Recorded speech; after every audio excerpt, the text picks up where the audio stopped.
Hello बच्चों, welcome to the platform of meteors once again. तो आज हम क्लास 3 लेके आए हैं of the chapters principle of inheritance and variations. आज जो हम टॉपिक स्टार्ट करने वाले हैं it would be from law of independent assortment. आज हम कवर करेंगे about 6 topics in this chapter. तो सबसे पहले है लॉ ऑफ इंडिपेंडेंट असॉर्टमेंट, फिर हम करेंगे polygenic inheritance, then we will do chromosomal theory of inheritance, recombination frequency, linkage and recombination and chromosomal sex determination. तो ये सारे 6 टॉपिक्स आज हम कवर करेंगे। तो लास्ट जो हमारा क्लास था उसमें हमने पढ़ा था अबाउट मेंडल्स का डिस्कवरी, उसका इन्वेंशन, उन्होंने कैसे पी पे कितना अपना सारा इन्वेस्टमेंट किया बाय रिसर्चिंग ऑन इट। अब लॉ ऑफ इनहेरिटेंस बहुत सारे इसके अंदर मेंडल्स ने अपना लॉज दिए थे। उसमें था law of dominance, law of segregation and law of independent assortment. इन तीनों लॉज में से जो हमारा लॉ ऑफ सेग्रीगेशन है सिर्फ एक यही लॉ है जो यूनिवर्सली एक्सेप्टेबल है। बाकी जो 2 लॉ है that is the law of dominance and जो आज हम पढ़ने वाले हैं that is about law of independent assortment. ये दोनों ही एक्सेप्शनल केस हैं बिकॉज इनमें एक्सेप्शंस प्रेजेंट है। इसमें एक्सेप्शंस प्रेजेंट है इसलिए यूनिवर्सली एक्सेप्टेड नहीं है। तो सिर्फ इन 3 लॉ में से जो एक लॉ दैट इज इंडिपेंडेंट और यूनिवर्सली एक्सेप्टेड इज हमारा लॉ ऑफ सेग्रीगेशन। अब law of dominance and law of segregation जब इन्वेंट हुआ था एक्चुअली उसकी जो रिसर्च की गई थी it was about studying on monohybrid cross. Monohybrid cross जब हुआ था तब हम जो मेंडल थे उन्होंने लॉ ऑफ डोमिनेंस का इन्वेंशन किया और लॉ ऑफ सेग्रीगेशन के बारे में हमें बताया। लेकिन जब लॉ ऑफ इंडिपेंडेंट असॉर्टमेंट हुआ उसके ऊपर उन्होंने क्या किया था, डाइहाइब्रिड क्रॉस किए थे। डाइहाइब्रिड क्रॉस से उन्होंने दिया अबाउट हमको information about law of independent assortment. अब जो लॉ ऑफ डोमिनेंस है उसका एक्सेप्शन था इनकम्प्लीट डोमिनेंस एंड को डोमिनेंस, जो आप मेरी पिछली स्लाइड्स में जाके आप वो स्टडी कर सकते हैं। और आज जो हम पढ़ने वाले हैं that is law of independent assortment जो कि डाइहाइब्रिड क्रॉस से किया गया था और इसका एक्सेप्शन है हमारा लिंकेज। लिंकेज के बारे में हम पढ़ेंगे जो इस चैप्टर में हमारा क्या है, एक्सेप्शन है, जिसने मेंडल का जो ये लॉ ऑफ डोमिनेंस को एक तरह से फेल बताया गया था। हम बताएंगे कि कैसे उन्होंने ये चीज प्रूव करी थी। Law of independent assortment. Based on the result obtained in a dihybrid cross, Mendel proposed that a second set of generalization that we call Mendel law of independent assortment. जब उन्होंने dihybrid cross किया उसी से उन्होंने generalize किया about law of independent assortment. अब ये law क्या बताता है कि जब भी 2 pair of traits आपस में कंबाइन करते हैं उनके अंदर हाइब्रिडाइजेशन होता है तो एक पेयर जो होता है वो दूसरे पेयर से पेयरिंग करने के लिए इंडिपेंडेंट है। उसके लिए वो क्या है, इंडिपेंडेंट है। कैसे, अभी समझाते हैं। फॉर एग्जाम्पल ये क्या बोल रहे हैं, व्हेन 2 पेयर्स, पेयर्स कौन से, फॉर एग्जाम्पल आप XY ले सकते हो और एक XX ले सकते हो। फिर ये बोल रहा है कि हाइब्रिड सेग्रीगेशन मतलब इन दोनों के बीच में अगर हम क्रॉसिंग कराते हैं या हाइब्रिडाइजेशन कराते हैं तो दोनों ही पेयर इंडिपेंडेंट है कि वो अपनी मर्जी से किसी के साथ भी क्या कर सकते हैं, पेयरिंग कर सकते हैं। फॉर एग्जाम्पल X ने सोचा कि भाई मैं X के साथ में पेयरिंग करूंगा, मेरी मर्जी, तो उन्होंने XX का ऑफस्प्रिंग बना लिया। फिर X ने बोला कि मैं इस वाले X के साथ बनाना, तो इसने इसके साथ बना लिया। Y ने सोचा मैं इस X के साथ में बनाऊंगा, तो इसका क्या बन गया, YX बन गया। और इस Y ने इस X से बनाया तो ये YX बन गया। कहने का मतलब है हर एक जो दोनों ही जो पेयर है ये टोटली इंडिपेंडेंट है कि उनको किसके साथ में अपना पेयरिंग करना है। ठीक है, और ये जो लॉ था वो यूनिवर्सली एक्सेप्टेबल नहीं था बिकॉज इसके अंदर एक एक्सेप्शन था लिंकेज जो हम आगे पढ़ने वाले हैं। अब पॉलीजेनिक इनहेरिटेंस क्या होता है बेटा, लास्ट क्लासेस में हमने पढ़ा था कि हमने एक ले लिया character that is about height. अब उस हाइट जो है उसको जो कौन करेक्टर कंट्रोल कर रहा है, जीन कंट्रोल कर रहा है। ये हमने पढ़ा था कि भाई हाइट है, अब उसके बहुत सारे ट्रेट हो सकते हैं। कोई किसी का हाइट होगा फॉर एग्जाम्पल टॉल, किसी का होगा ड्वार्फ, किसी का होगा मीडियम, तो उसको एक ही तरीके का जीन जो है कंट्रोल कर रहा है।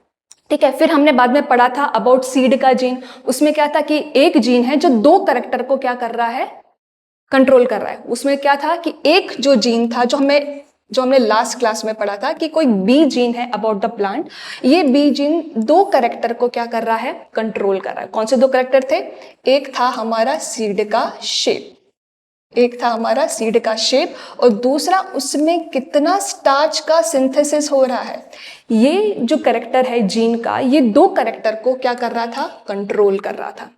अब पॉलीजेनिक इनहेरिटेंस क्या बता रहा है कि multiple gene control one character, कि भाई एक कैरेक्टर है, फॉर एग्जांपल हमने ले लिया किसी का हाइट, टॉल। अब इस टॉल के कैरेक्टर को या हाइट के कैरेक्टर को हम बोल सकते, चलो हम एक चीज लेते हैं that is about height. Height, अब इस हाइट को जो है बहुत सारी जीन्स जो है क्या कर रहे हैं, कंट्रोल कर रहे हैं। इस हाइट को बहुत सारे जीन्स जो है क्या कर रहे हैं, मल्टीपल जीन्स जो है कंट्रोल कर रहे हैं, मल्टीपल जीन्स जो है कंट्रोल कर रहे हैं।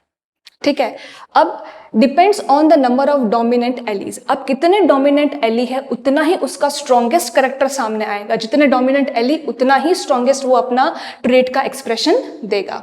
अब इस मल्टीपल जीन्स के एग्जाम्पल कौन सा है, skin colour, height in humans, IQ in humans, kernel colour in wheat. Kernel colour in wheat मतलब वीट के जो छिलके होते हैं, ठीक है, आटे के दाने के जो छिलके होते हैं, that is called as kernel colour.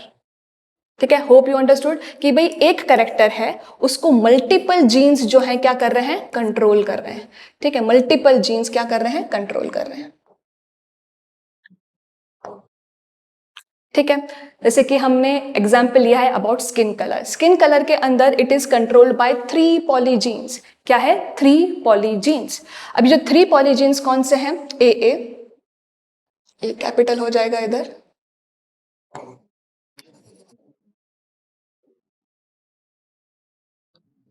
इसको हम करते हैं, सॉरी, इसको हम करते हैं कैपिटल। तो अब जो बना यहाँ पे स्किन का colour that is a dominant character, वो क्या बना यहाँ पे, capital A capital A, capital B capital B, capital C and capital C. तो ये क्या है, डोमिनेटिव कैरेक्टर है। ये क्या है, small A small A, small B small B, small C, ये हो गया हमारा रेसेसिव कैरेक्टर।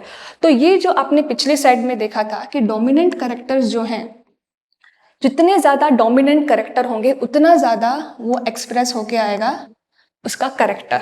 ठीक है, तो यहाँ पे हमारा डोमिनेंट कैरेक्टर क्या है, दिस वन। तो स्किन का कलर स्ट्रॉन्गेस्ट जो बन के आएगा it would be the darker colour.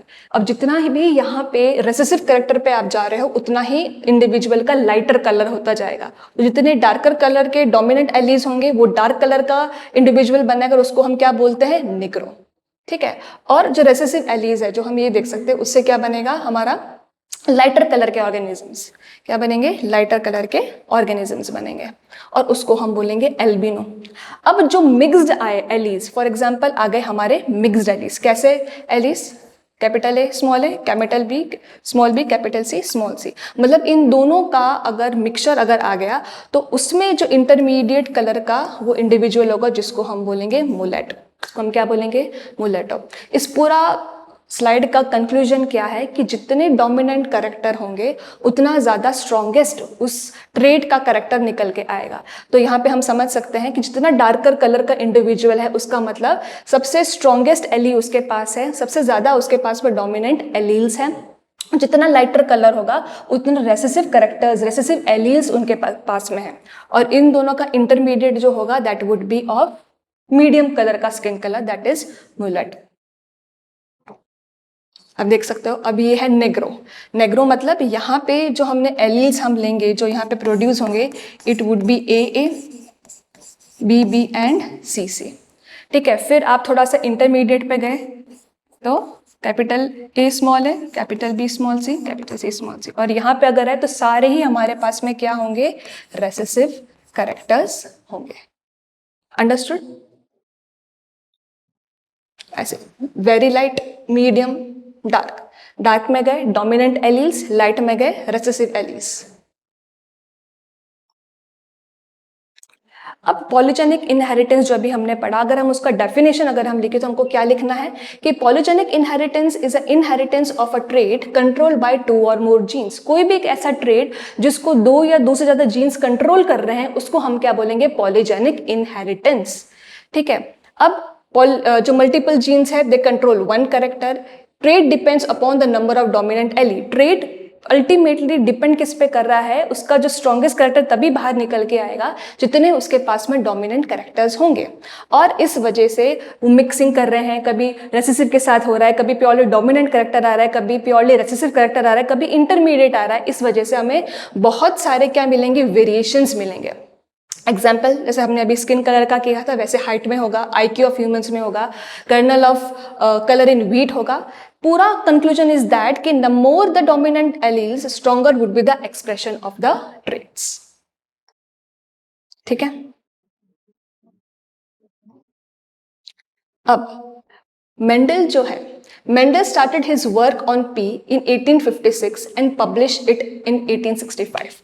अब जो मेंडल ने जो पी के ऊपर अपनी स्टडी स्टार्ट करी थी, वो स्टडी करी थी 1856 के अंदर, और जो उसने अपना काम पब्लिश किया था दैट वाज ऑन 1865। ठीक है। उसका उनके वर्क को एक्चुअली इतना रिकॉग्नाइजेशन नहीं मिला। ठीक है। और ना ही उनको जो वो डिजर्व करते थे रिकॉग्नाइजेशन उनको नहीं मिला था। एंड में बहुत टाइम बाद में इन 1900 उनके काम को क्या मिला, रिकॉग्नाइजेशन मिला था। इवन इट इज़ बहुत शॉकिंग सी चीज़ है कि जब मेंडल डाई हो चुके थे, व्हेन ही वाज डेड, उसके 16 ईयर्स बाद में उनके काम को उनको रिकॉग्नाइजेशन मिला था। मतलब उनके जीते जी उनका जितना भी उन्होंने मेहनत करी, जितना भी उन्होंने काम किया, उसको कोई तरह का रिकॉग्नाइजेशन नहीं मिला।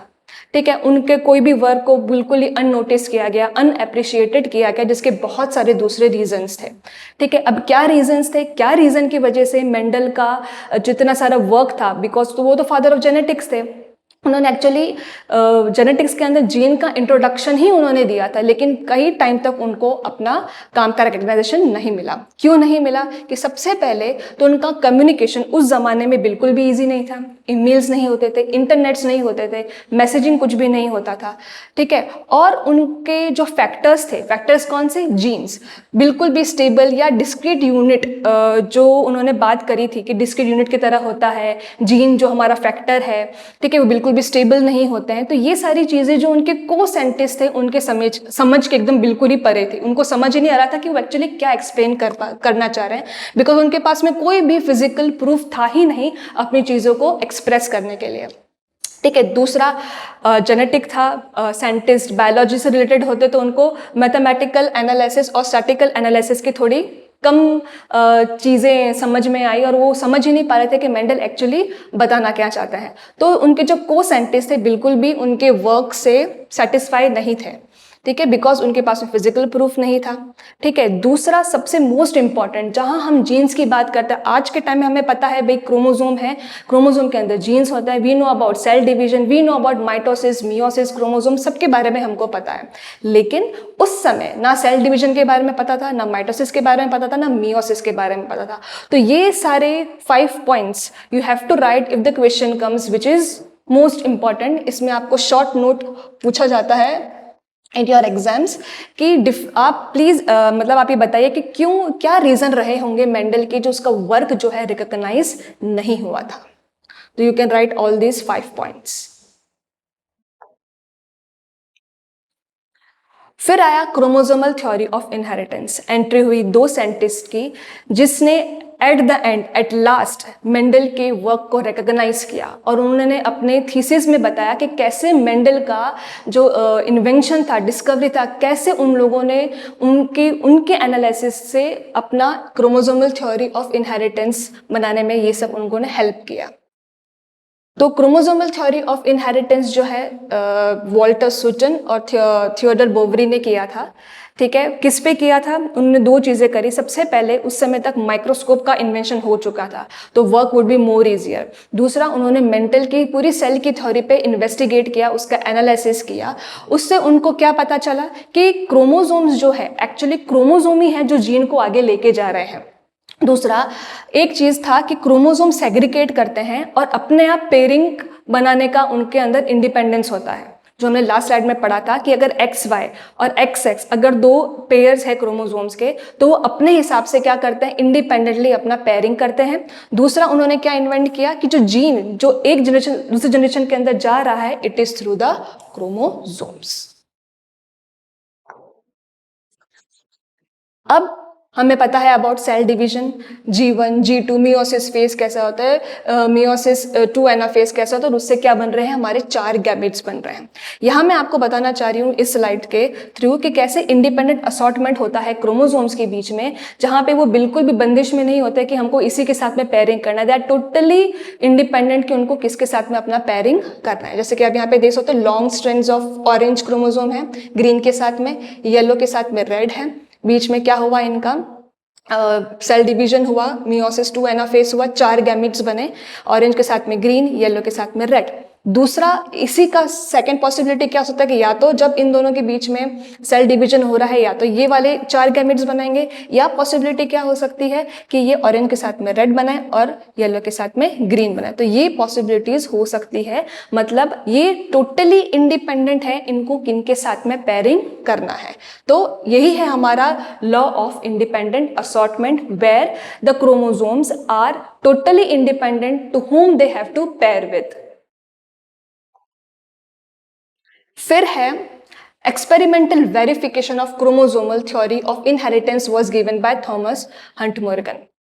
अब ये जो क्रोमोसोमल थ्योरी थी उसको एक्सपेरिमेंट करके कैसे प्रूव किया, जैसे कि मेंडल ने जो लॉज बताए थे, लॉ ऑफ डोमिनेंस और ये सब, उन्होंने किन के ऊपर अपना एक्सपेरिमेंट किया था, पी के ऊपर किया था। वैसे ही थॉमस मॉर्गन ने ये क्रोमोसोमल थ्योरी ऑफ इनहेरिटेंस का जो एक्सपेरिमेंटल वेरिफिकेशन है वो किससे किया था भाई, ड्रोसोफिला फ्रूट फ्लाई से किया था, जो कि है ड्रोसोफिला मेलानोगैस्टर।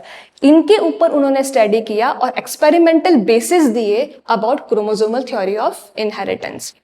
अब ये फ्रूट फ्लाई जो है बहुत ही छोटी फ्लाई है, राइपन फ्रूट्स जो होते हैं जैसे कि हमारा ऑरेंज है, मैंगो है, बनाना, इनके ऊपर आपको ये मिल जाएंगे, बहुत ही छोटी साइज के होते हैं, दैट इज अबाउट 2 mm। फिर Thomas found that the genes located on the same chromosome remain linked together from one generation to another due to phenomena of linkage. इन्होंने बताया कि जो क्रोमोसोम ट्रांसपोर्ट हो रहे हैं एक जनरेशन से दूसरे जनरेशन में, वो क्रोमोसोम के अंदर जितने भी जीन्स है एक साथ लिंक होते हुए आगे जाता है। ऐसा नहीं कि ट्रांसपोर्ट होने के टाइम में, ट्रांसफर होने के टाइम में वो सारी जीन्स अलग अलग है, नहीं, जो लिंक्ड है वो आगे से आगे लिंकेज फॉर्म में ही आगे जाएंगे, ठीक है। और ये जो लिंक्ड है आपस में उसको हम एक सिंगल यूनिट बोलेंगे, उसको हम क्या बोलेंगे कि ये एक सिंगल यूनिट है, ठीक है।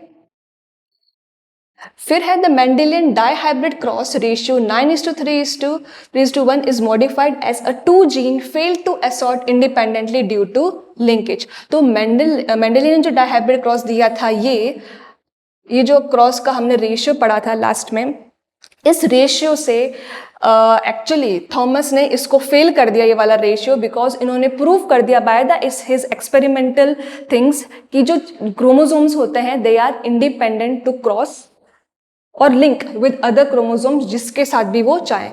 और दूसरा उन्होंने क्या किया कि जो क्रोमोसोम्स होते हैं कभी भी एक दूसरे से सेग्रीगेट नहीं हो रहे हैं, वो आपस में अगर क्रोमोसोम के अंदर अगर जीन्स लिंक्ड है तो वो आगे से आगे लिंकेज के फॉर्म में ही आगे ट्रांसपोर्ट होंगे। फिर drosophila melanogaster is a suitable experiment material because, जैसे मेंडल के लिए पी प्लांट जो उन्होंने सेलेक्ट किया था उनके लिए सुटेबल था, वैसे ही जो हमारे मॉर्गन है उनके लिए ड्रोसोफिला ही उन्होंने क्यों चूज किया। सबसे पहले सिंथेटिक मीडियम के अंदर वो इजीली ग्रो हो जाते हैं, मतलब लैब के अंदर वो इजीली क्या हो जाएंगे, ग्रो हो जाएंगे।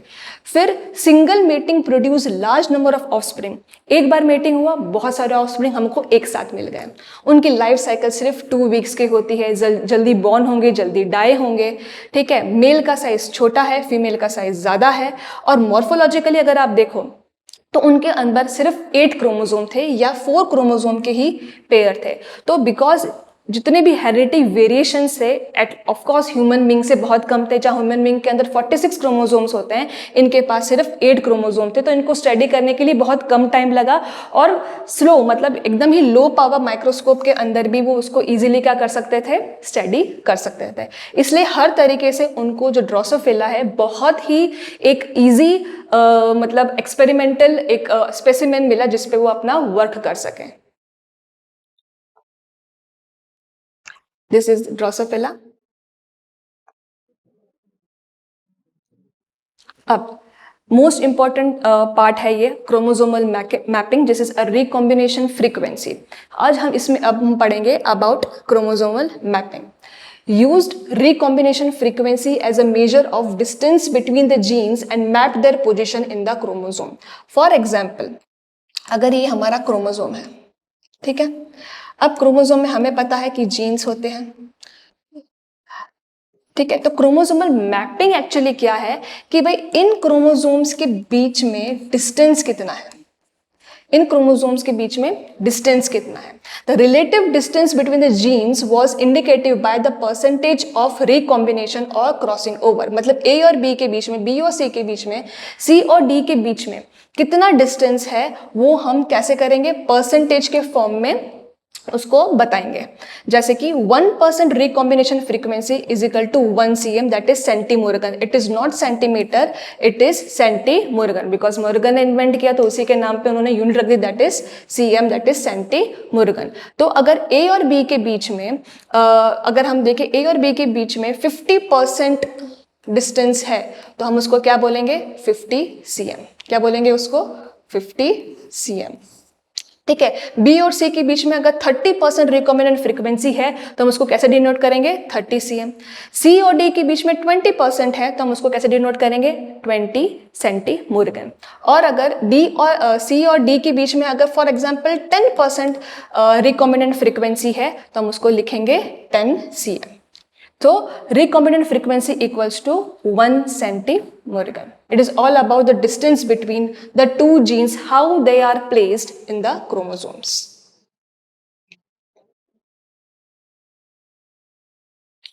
फिर है next another topic about linkage and recombination. अब physical association of two gene is called as linkage. एक physical association of the chromosome, कैसे कि ये भाई हमारा क्रोमोसोम है, अब इन दोनों के बीच में हमें कराना है एक फिजिकल लिंकेज। फिजिकली ये आपस में क्या है, लिंक्ड है, कैसे, दो जीन्स के बीच में, तो दैट इज कॉल्ड लिंकेज। फिर रिकॉम्बिनेशन क्या है, generation of non parental gene combination, मतलब जो ऑफस्प्रिंग था उसका जो अंदर करेक्टर है ना, तो वो पूरा की पूरा मदर का था, ना कि वो पूरा की पूरा फादर का था। तो इस तरीके के करेक्टर्स जब किसी ऑफस्प्रिंग में दिखते हैं तो अब उसको हम बोलेंगे कि उसके अंदर क्या हुआ है, रिकॉम्बिनेशन हुआ है। लिंकेज, दो जीन्स का आपस में फिजिकली अगर वो एसोसिएटेड होता है तो हो जाएगा लिंकेज। और रिकॉम्बिनेशन मतलब ऑफस्प्रिंग के अंदर ऐसा कैरेक्टर ना पूरा मदर का है ना फादर का, मतलब नॉन पेरेंटल जीन कॉम्बिनेशन आपको उसके अंदर दिखेगा, ठीक है। अब रिकॉम्बिनेशन या क्रॉसिंग ओवर डिपेंड करता है डिस्टेंस, जो हमने बोला कि अगर डिस्टेंस कम है, अगर दो जीन, अगर ये जीन ए है, ये जीन बी है, अगर इनका डिस्टेंस कम है, ठीक है, तो लिंकेज ज्यादा होगा। क्या होगा, लिंकेज ज्यादा होगा। और अगर डिस्टेंस ज्यादा है, फॉर एग्जाम्पल दिस, अगर आप ये ए है, ठीक है, और ये बी है, ठीक है, तो इनके बीच में अगर आप देखोगे तो डिस्टेंस क्या है, ज्यादा है, तो इनके अंदर जो लिंकेज है वो होगा कम और रिकॉम्बिनेशन होगा ज्यादा। तो मतलब अगर जीन के अंदर दो जीन्स के बीच में अगर डिस्टेंस ज्यादा है तो होगा रिकॉम्बिनेशन और लिंकेज कम, और अगर कम डिस्टेंस है तो लिंकेज होगा ज्यादा और रिकॉम्बिनेशन होगा कम। तो रिकॉम्बिनेशन के अंदर डिस्टेंस ज्यादा है तो लिंकेज होगा कम और क्रॉसिंग ओवर होगा ज्यादा, मतलब रिकॉम्बिनेशन होगा ज्यादा। अंडरस्टूड? चलो, इसी के रिलेटेड एक क्वेश्चन है कि what is the sequence of genes on chromosome if the frequency of the crossing over between A and B is 20%, A and C is 15%, B C is 5%, A D is 10% and B D is 30%। इस तरह के question अगर NEET के अंदर आ रहा है या 12th के अंदर आ रहा है तो सबसे पहले व्हाट यू विल डू, सबसे पहले आप सबसे ज्यादा परसेंटेज किया किसका है उससे स्टार्ट करेंगे। ज्यादा परसेंटेज किसका है, बी डी इज 30%। क्या है, बी डी इज 30%। तो हमने यहाँ पे लिख दिया डी, यहाँ लिख दिया बी। कितना है भाई, 30 है। इसका रिकॉम्बिनेशन फ्रीक्वेंसी कितना है, 30% है, दैट इज 30 सेंटीमोर्गन। ठीक है। अब नेक्स्ट कम कौन सा है? नेक्स्ट कम है हमारा 20%। ए बी कितना है हमारा? 20% है। तो हम यहाँ पे लिख सकते हैं ए कि इस दोनों के बीच में अब कितना है? 20। ए और बी के बीच में कितना है? 20 है। ठीक है, उससे कम अब हमारे पास में हो गया 15%। कितना है? ए और सी के बीच में। कितना है? ए और सी के बीच में। तो हम यहाँ लिख सकते हैं कि भाई ए और सी के बीच में कितना है हमारे पास में? 15%। ओके, बी एंड सी के बीच में क्या है? बी एंड सी के बीच में कितना हो गया? 5%। ठीक है, और ए और डी के बीच में कितना है हमारा? 10%। कितना हुआ? 10%। ओके, तो कॉम्बिनेशन जो हुआ है, जो फ्रीक्वेंसी है, जो सीक्वेंस है मैपिंग की, वो क्या है? DACB। क्या है? DACNB। तो इस ऑप्शंस में से आप देख लो कहाँ है DACB। ऑप्शन डी में है DACB। तो करेक्ट आंसर इज DACB। इस क्वेश्चन को अटेंड करते टाइम सिर्फ आपको ये ध्यान रखना है कि you have to start with the greater percent of recombinant frequency. तो लिंकेज जो है always depend upon the distance. कैसे? कि अगर डिस्टेंस ज्यादा है तो लिंकेज होगा कम, अगर डिस्टेंस ज्यादा है तो क्रॉसिंग ओवर जो हो रही है वो होगी ज्यादा, रिकॉम्बिनेशन से जो गैमेट्स बन रहे हैं वो होंगे भी ज्यादा, और लिंकेज होगा हमारा कम।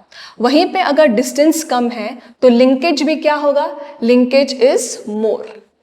अगर डिस्टेंस ज्यादा है तो लिंकेज भी क्या होगा? मोर होगा। इफ डिस्टेंस इज लेस तो crossing over will be less, recombinant will be less, hence linkage would be more. Conclusion, जितना ज्यादा डिस्टेंस उतना ज्यादा रिकॉम्बिनेशन होगा, और जितना कम डिस्टेंस होगा उतना ज्यादा लिंकेजेस होंगे।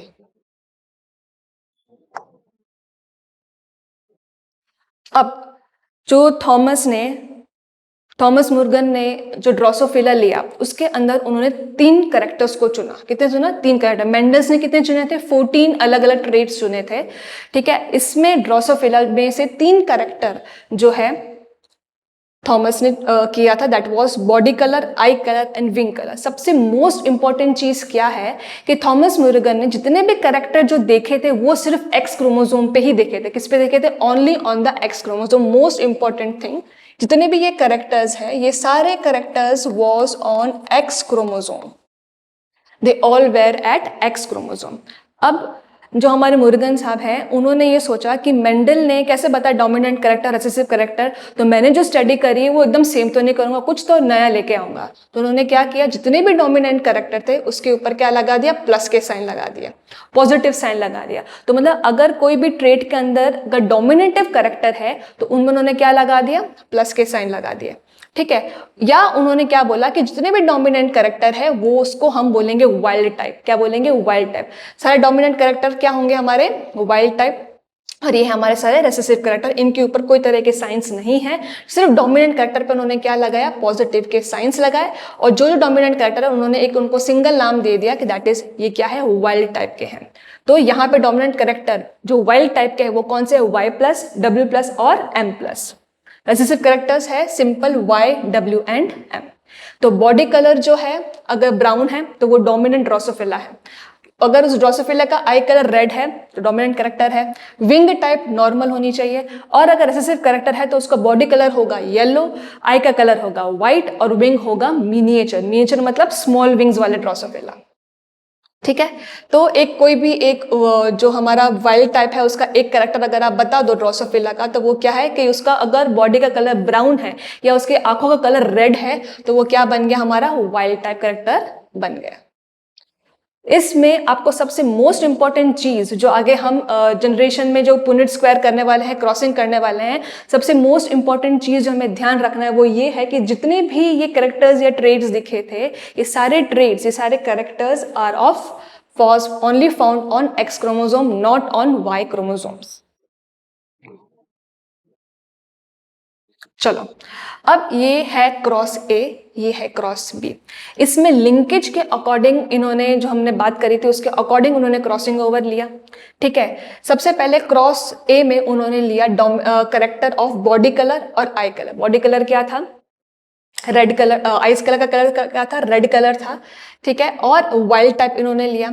तो क्रॉसिंग ओवर हुआ between recessive character and dominant character. Recessive character उन्होंने फीमेल के लिए, किसके लिए? फीमेल के लिए, और मेल के लिए डोमिनेटिव कैरेक्टर।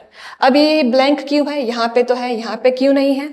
बिकॉज ये है हमारा मेल का वाई क्रोमोसोम, इसके अंदर इसलिए आपको कुछ दिख नहीं रहा है, कोई तरह का कैरेक्टर नहीं दिख रहा है। As explained in the before slide कि उन्होंने जो कैरेक्टर्स निकाले थे वो सिर्फ एक्स क्रोमोसोम में ही प्रेजेंट थे, इसलिए मेल के अंदर जो वाई क्रोमोसोम वाला सेक्शन है इट इज एम्प्टी। तो उसके अकॉर्डिंग हम क्या करने वाले हैं, उसी के अकॉर्डिंग हम क्या करेंगे, इसका क्रॉसिंग ओवर करेंगे। ठीक है, तो इन दोनों के बीच में जब उन्होंने क्रॉसिंग ओवर किया तो F1 जनरेशन का रिजल्ट ये निकला। क्रॉस बी में जब उन्होंने किया between the I colour and wing type, तो ये इनका F1 जनरेशन का रिजल्ट निकला। तो आपको थोड़ा इजी करने के लिए ये क्रॉस ए वाला मैं आपको बताती हूँ कैसे करना है। फॉर एग्जाम्पल हमने बनाया हमारा पुनेट स्क्वायर, ठीक है, पुनेट स्क्वायर बनाया, किसके बीच में है? वाई डब्ल्यू, ये हो गया हमारा फीमेल का, ये हो गया मेल का। तो फीमेल में क्या है? वाई डब्ल्यू, ठीक है। मेल का क्या है? Dominant character wild type, that is Y plus and W plus. क्या हुआ? Y plus and W plus. अब इसका हम पुनेट स्क्वायर से निकालते हैं फटाफट, ठीक है। तो Y plus W plus and Y W, तो क्या हुआ यहाँ पे? y plus W plus Y W, ठीक है। अब यहाँ पे Y W and Y plus W plus, ठीक है, Y plus W plus Y W. यहाँ पे कुछ भी नहीं है तो ये वापस यू क्यू हमें यहाँ लिखना है, दैट इज वाई डब्ल्यू। ये भी उठा के सीधा यहाँ लिखना है बिकॉज यहाँ पे वाई क्रोमोसोम में कुछ नहीं है। तो आप ये नोट कर रहे होंगे ये वाला ब्लॉक और ये वाला ब्लॉक इज सेम, तो हम इस एक को ले सकते हैं। हमने इस एक को लिया और हमने क्या करा? F2 जनरेशन कराया। F2 जनरेशन जब हम करने वाले हैं इसमें हम क्या बताएंगे? पेरेंटल टाइप भी बताएंगे और रिकॉम्बिनेशन वाला फैक्टर भी बताएंगे। तो पुनेट स्क्वायर से जो हमारे जितने भी ऑफस्प्रिंग निकले वो उसका रिजल्ट ये था। क्योंकि दोनों में अपर और लोअर बॉक्स दोनों सेम है तो हम इस एक कैरेक्टर को लेके क्या करने वाले हैं? F2 जनरेशन करने वाले हैं between parental type also and on recombinant type also, ठीक है। ये है हमारा F2 जनरेशन। ये था हमारा जो अभी पिछले स्लाइड में जो हमारा रिजल्ट निकला था वो हमारा ये था, ठीक है। अब ये है हमारा मेल का कैरेक्टर जैसे वाई डब्ल्यू और ये फीमेल का दिस वन। जब इन दोनों के बीच में क्रॉसिंग हुआ, ठीक है, ये मैंने अलग कर दिया है, ये वाला पेरेंटल का टाइप का क्रॉसिंग इज दिस और रिकॉम्बिनेंट टाइप का क्रॉसिंग इज दिस। तो पेरेंटल टाइप के अंदर क्रॉसिंग में आप देख रहे हो जैसे कि वाई डब्ल्यू यहाँ पे ले लिया, Y plus W plus Y plus W plus Y W Y W. अब हमको क्या करना है? क्रॉसिंग ओवर करना है। ये Y W this Y plus W plus, दोनों के बीच में क्रॉसिंग हुआ, ये वाला आ गया। फिर हमें क्या करना है? वाई डब्ल्यू के बीच में और वाई डब्ल्यू के बीच में क्रॉसिंग होगा, वाई डब्ल्यू बिकॉज यहाँ पे एक्स क्रोमोजोम है, सॉरी वाई क्रोमोजोम है, यहाँ इधर कुछ भी नहीं है तो हम वाई प्लस डब्ल्यू प्लस को एज इट इज लिख देंगे और वाई डब्ल्यू हमारा यहाँ पे आ गया एज इट इज, ठीक है। ये हुआ हमारा parental type, pure crossing between the parental type का। अब है रिकॉम्बिनेंट टाइप। रिकॉम्बिनेंट टाइप जब भी हमें बनाना होता है तो हमें क्या करना है? इंटरचेंज कर देना है। मतलब ये y प्लस जो है यहाँ पे नीचे आ जाएगा, ये जो w है ये ऊपर चला जाएगा। अब हमको इसके और इसके बीच में क्या कराना है? क्रॉसिंग ओवर कराना है। चलो कैसे करेंगे? y plus W Y W plus किसके बीच में कराना है? From the male, that is Y W. अब इनके बीच में क्रॉसिंग ओवर करा दीजिए, that would be y plus W and y plus W. यहाँ पे कुछ नहीं है तो एज इट इज हम यहाँ लिख देंगे y प्लस डब्ल्यू, ठीक है। फिर है y डब्ल्यू प्लस और y W plus y W, इधर कुछ नहीं, अगेन ये कि सेम वापस इधर आ जाएगा, that is y W plus. तो ये जो है हमारा रिकॉम्बिनेंट फैक्टर है जो नॉन पेरेंटल टाइप है। ये है पेरेंटल टाइप, ये है नॉन पेरेंटल टाइप। पढ़ा था ना हमने combination, linkage and recombination.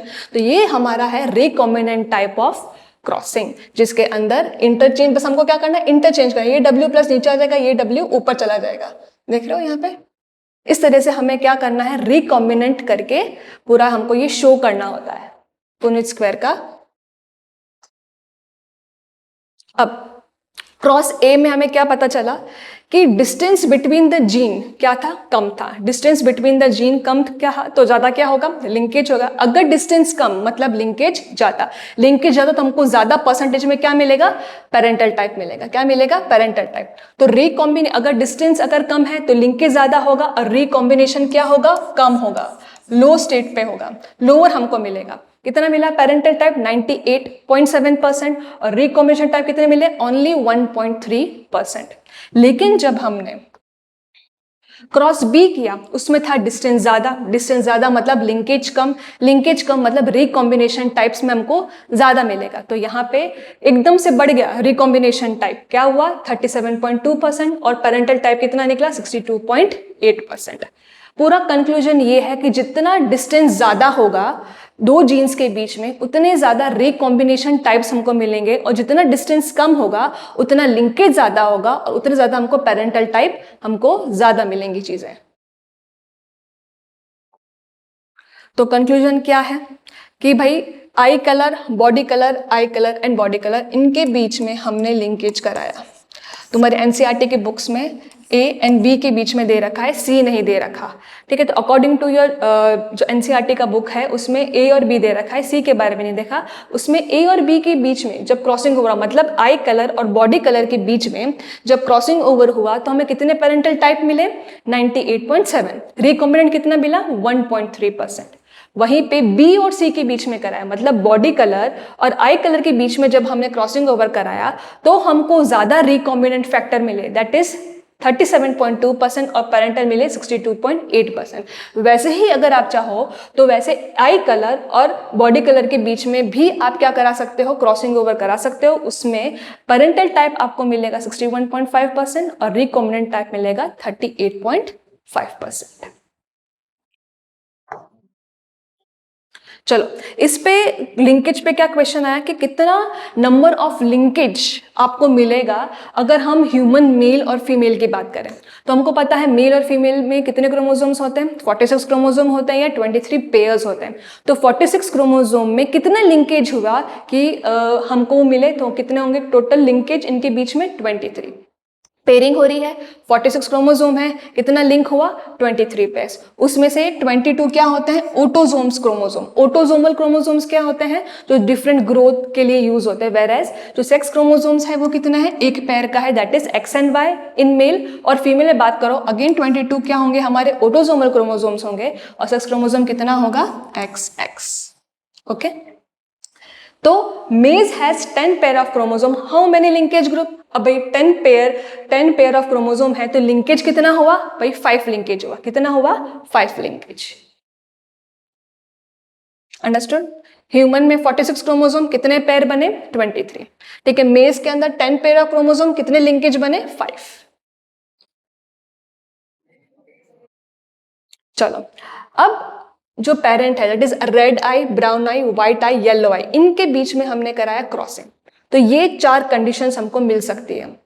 Red eye, brown I totally dominative character था, व्हाइट आई, येलो आई रेसेसिव करेक्टर था। फिर एक कंडीशन में जिसमें रेड आई जो कि था dominant character, whereas yellow body जो था रेसेसिव करेक्टर, तो ये क्या हुआ, रिकॉम्बिनेंट टाइप हमको मिल गया। व्हाइट आई, वैसे ही व्हाइट आई रेसेसिव करेक्टर था, ब्राउन बॉडी डोमिनेंट करेक्टर था, दोनों ही एक में मिल गए, तो ये भी क्या हुआ, हमारा रिकॉम्बिनेंट टाइप हो गया। ठीक है, अब है रेड आई नॉर्मल विंग और व्हाइट आई मिनिएचर विंग। मिनिएचर मतलब स्मॉल विंग, मिनिएचर मतलब स्मॉल विंग, जो कि रेसेसिव करेक्टर में आता है। इनके बीच में कराया अगेन व्हाइट आई मिनिएचर विंग, ये क्या है हमारा, recessive character. Red I and normal wing क्या है, डोमिनेटिव करेक्टर है। लेकिन व्हाइट आई जो कि रेसेसिव करेक्टर है और normal wing dominative character, that is a wild type जब मिला, दैट मीन्स ये क्या मिला हमें, recombinant type. Same red I and miniature wing is also recombinant type हमको मिला है। नेक्स्ट है बेटा अबाउट क्रोमोसोमल सेक्स डिटर्मिनेशन, कि क्रोमोसोम से हम कैसे डिटरमाइन करेंगे कि कौन सा तरह का सेक्स है, वो मेल जेंडर है या वो फीमेल जेंडर है। तो बहुत सारे हम पढ़ने वाले हैं क्रोमोसोमल के पेयर्स बर्ड्स में, रेप्टाइल्स में and in the human being also. तो क्रोमोसोम्स के अंदर कितने ऑटोसोम्स है, दैट इज 22, और सेक्स क्रोमोसोम्स में जो है that is one pair, XY है तो क्या हो गया, मेल का, एंड XS है देन इट इज फीमेल। अब sex determination in human beings, आपको पता है फादर के अंदर क्या होगा, XY, और मदर के अंदर है X।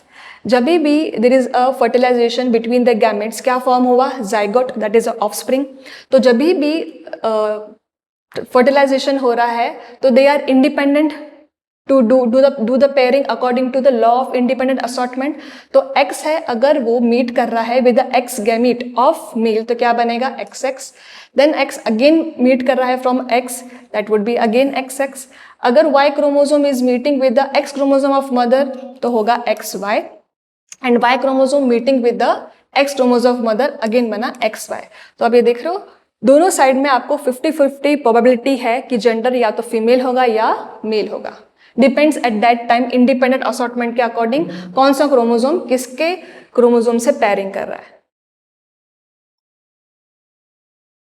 ठीक है, तो ह्यूमन और ड्रोसोफिला में क्रोमोसोम्स होते हैं XX एंड XY। अब XX क्या है, होमोगैमेटिक। होमोगैमेटिक मतलब एक जैसे क्रोमोसोम, हेटेरोगैमेटिक मतलब XY क्रोमोसोम्स। ऑटोसोम्स जो हैं दैट इज 22 ऑटोसोम्स जो ह्यूमन बींग्स में होते हैं उसको उन्होंने डिनोट किया है बाय AA। ठीक है, अब 44 प्लस XX क्या है, फीमेल का गैमेट, 44 प्लस XY क्या है, मेल का गैमेट। तो जितने भी हेटेरोगैमेट्स होते हैं वो ही एक्चुअली होते हैं जेंडर डिसाइडर। मतलब यहाँ पे जितने भी हेटेरोगैमेट्स हैं वो ही डिसाइड करेगा कि आने वाला जेंडर जो होने वाला ऑफस्प्रिंग का वो क्या होगा। तो यहाँ पे ह्यूमंस में और ड्रोसोफिला में जो जेंडर है डिटर्मिनेशन कौन कर रहा है, एक्चुअली मेल कर रहा है, बिकॉज दे आर हेटेरोगैमेटिक। फिर है XX and XO, cross hopper round warm में है। अगेन फीमेल यहाँ पे होमोगैमेटिक है और मेल यहाँ पे है हेटेरोगैमेटिक। ठीक है, ऑटोसोम्स आपको पता ही AA से डिनोट कर रहे हैं। XX is a female and X is a male. Actually इसमें X क्रोमोसोम ही होता है, बट इन्होंने O हम इसमें ऐड कर देंगे। एक्चुअली इनके पास में X है तो XO कर दे तो अगेन ये क्या हो गया, हेटेरोगैमेट हो गया। यहाँ पे भी जो मेल है वो क्या है, सेक्स डिटर्मिनेटर है, वो ही डिटरमाइन करेगा कि आने वाला ऑफस्प्रिंग जो है वो फीमेल होगा कि मेल होगा। सेम क्रॉसिंग ओवर इंडिपेंडेंट है, 50-50 चांसेस है कि फीमेल होगा या मेल होगा। अगेन यहाँ पे क्वेश्चन कैन बी आज ग्रॉस हॉपर कि जो गैमेट्स होते हैं मेल या फीमेल, इन दोनों में से हेटेरोगैमेट कौन है, तो यू हैव टू रिमेंबर कि मेल होते हैं यहाँ पे हेटेरोगैमेट। फिर नेक्स्ट है ZW ZED। यहाँ पे बर्ड्स और सम रेप्टाइल्स जो है उनका जो क्रोमोसोम हम कैसे डिनोट करते हैं, ZW ZED। Point to be noted, यहाँ पे फीमेल अब बन चुकी है हेटेरोगैमेटिक, मतलब अब जितना जो भी चाइल्ड है उसका जेंडर डिसाइडर कौन है, फीमेल है। ठीक है, this is ZZ male and ZW, इन्होंने क्या किया आपस में स्पर्म एंड एग का fertilization, 50-50 chances about this. ZW है तो फीमेल है और ZZ है तो मेल है। तो मोस्ट इंपॉर्टेंट क्वेश्चन यहाँ पे पहुंच सकते हैं कि हेटेरोगैमेट्स के आप एग्जांपल्स बताओ। तो हेटेरोगैमेट्स के जो एग्जांपल्स कौन है, बर्ड्स और हो जाएंगे रेप्टाइल्स। रेप्टाइल्स कौन कौन से हैं, इंडियन कोबरा जो है और पाइथन जो है, ये रेप्टाइल्स जो होते हैं इसके अंदर जो फीमेल जो होती है वो क्या होती है, हेटेरोगैमेटिक होती है और वो ही क्या होगी, जेंडर डिसाइडर। फिर है ZO ZZ, बटरफ्लाई में आपको मिल जाएगा, मोथ में आपको मिल जाएगा। ठीक है, यहाँ पे again female is heterogametic and male है होमोगैमेटिक। तो यहाँ पे again gender decider would be a female in butterfly and moth. तो एग्जाम्पल्स है मेल हेटेरोगैमेटी, XX XY किस में है, ह्यूमन ड्रोसोफिला, XE XO किस में है, drosophila sorry grasshopper and round worms. And female heterogamete gamete कौन से होंगे, ZW ZED, that is birds and some reptiles. Reptiles कौन से, लास्ट स्लाइड में मैंने आपको बताया, लास्ट में reptiles would be king cobra and Python. फिर फीमेल हेटेरोगैमेटी कौन है, ZO ZZ, that is butterfly and moth. So these are the examples of male heterogamety and female heterogamety. Then है sex determination of honeybee. अब जो honeybee है 3 तरीके की होती है। कितनी है? 3 टाइप्स की हनी बी होती है। आप पूछोगे 3 टाइप्स की मैम? यस ऑफ कोर्स बेटा, 3 टाइप्स की होती है, जिसमें जो मेन जो हनी बी होती है, जो फर्टिलाइज होती है, जो एग ले करती है, that is the queen, that is the queen. और इनके साथ में ये 2 जन हैं जो इनके साथ में रहते हैं, बट जो मेन होता है ना, एक फ्रेंड सर्कल के अंदर एक जो होता है बहुत एक लीडर होता है जो हर चीज को लीड करता है। तो वैसे ही जो हमारे हनी बीज हैं उनके भी 3 तरीके के टाइप्स हैं, ड्रोन, क्वीन वाली एंड वर्कर। वर्कर है उनके जो क्रोमोसोम है दैट इज 32, क्वीन के जो क्रोमोसोम है दैट इज 32, मतलब ये क्या है? डिप्लॉयड है। और ड्रोन जो है वो क्या है? हैप्लॉयड।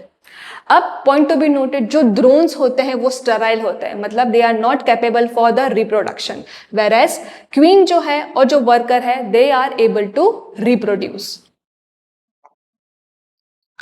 अब ड्रोन जो है, ठीक है, फर्टिलाइज हुआ, क्वीन ने अपने एग को ले किया। सबसे मोस्ट इंपॉर्टेंट, क्वीन जो है उन्होंने क्या किया? अपने एग को लेक किया। ठीक है, 2 तरह के एग को वो ले करती है, या तो वो क्वीन हो सकता है या वो क्या हो सकता है? वर्कर हो सकता है। ठीक है, और अगर अनफर्टिलाइज एग उन्होंने ले किया तो क्या बनेगा? ड्रोन बनेगा। तो जो ड्रोन है वो क्या होगा? मतलब स्टेराइल तरीका का, वो आगे रिप्रोड्यूस नहीं कर पाएगा, वो एक तरह का स्टेराइल हनी बी होगा।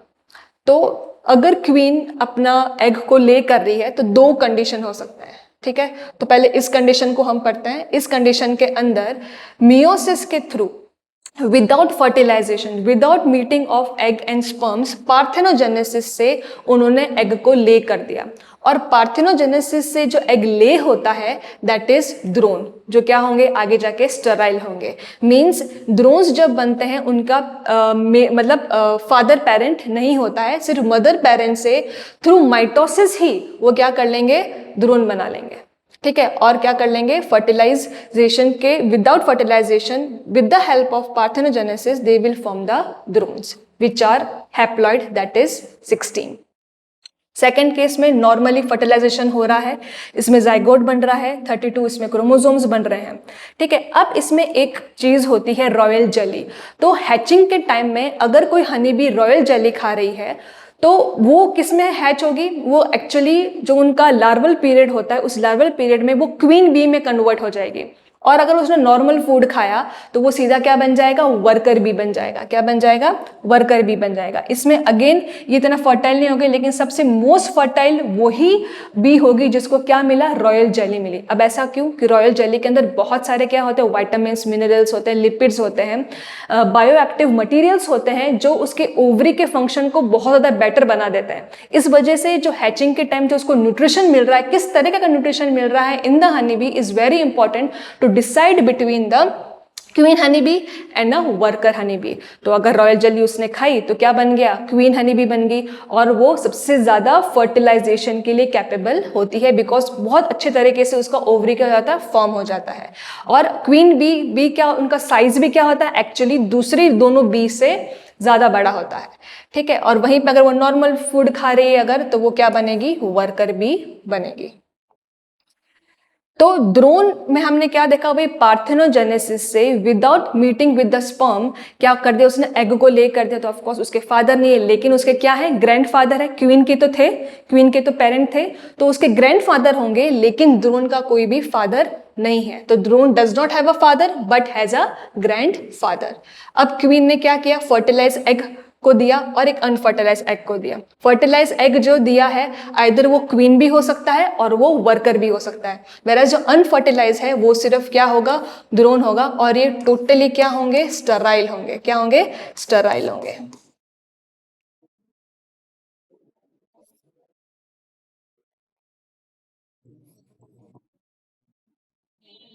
जितने भी ड्रोन होंगे they all will be sterile, they will be not applicable या they are not actually capable for the reproduction and fertilisation. This is a royal jelly, बहुत न्यूट्रिशियस होता है। तो जो भी हनी बी ये रॉयल जेली खाएगा, उसका जो हनी बी जो हैच होने वाला है after larval stage, it will be definitely the queen. Continuous अगर उसको हनी बी फीड किया जा रहा है तो वो हनी बी जो है क्वीन में कन्वर्ट होगी, बिकॉज दिस रॉयल जो जेली है it contains many materials, actually nutritious material. कितने हैं? न्यूट्रिशियस मटेरियल है, क्या होंगे इसमें? लिपिड है, और बहुत सारे bio active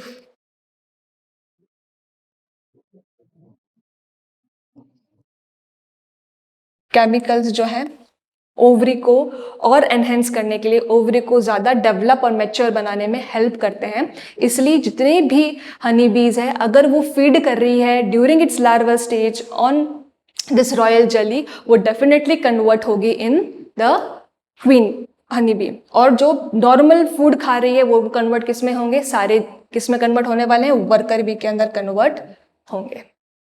hope you have enjoyed this class today.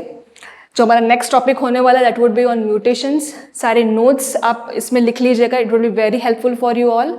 और जितने भी डाउट्स हैं अगर आपके इस पूरे सेशन के अंदर, you can comment me to solve your doubts. Okay, meet you in the next class with a new topic, that is mutations. Thank you.